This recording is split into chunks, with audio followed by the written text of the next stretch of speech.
How did it go? As we expected. Cyrus Renault is a narcissist. He made several veiled threats, took pride in his reputation as a dangerous man, and then he took exception when said reputation was minimized. So can you lock him up? He's unquestionably sane. And under ordinary circumstances, I would be opposed to committing a sane man to a mental hospital. But these are hardly ordinary circumstances. Which is why I'll have no problem advocating he be transferred to a psychiatric facility with medical supervision. Kevin's your plan? How much of that did you hear? Well, it's enough to know that it won't work. Kevin's recommendation can have Cyrus Renault transferred to Ferncliff. How long are you going to keep him there? Long enough for an extended evaluation.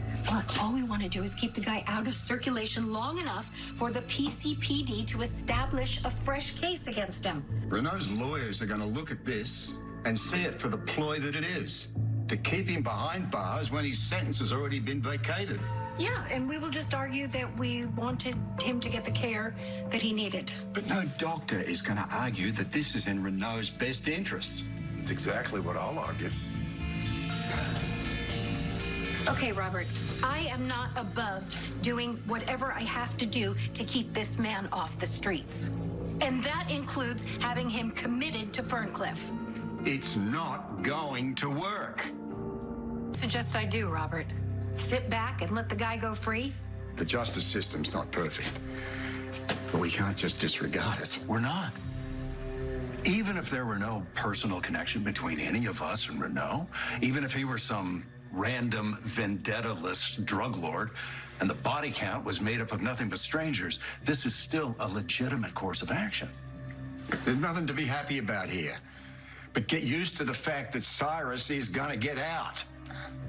And when he does, you're smacking his crosshairs for what you did to him at Pentonville. I'm not worried about myself. Well, I am. I'm worried about the city of Port Charles. I'm worried about the spike in drug trafficking. Look, if I can't have him put into Ferncliff, then are there any other options to delay his release?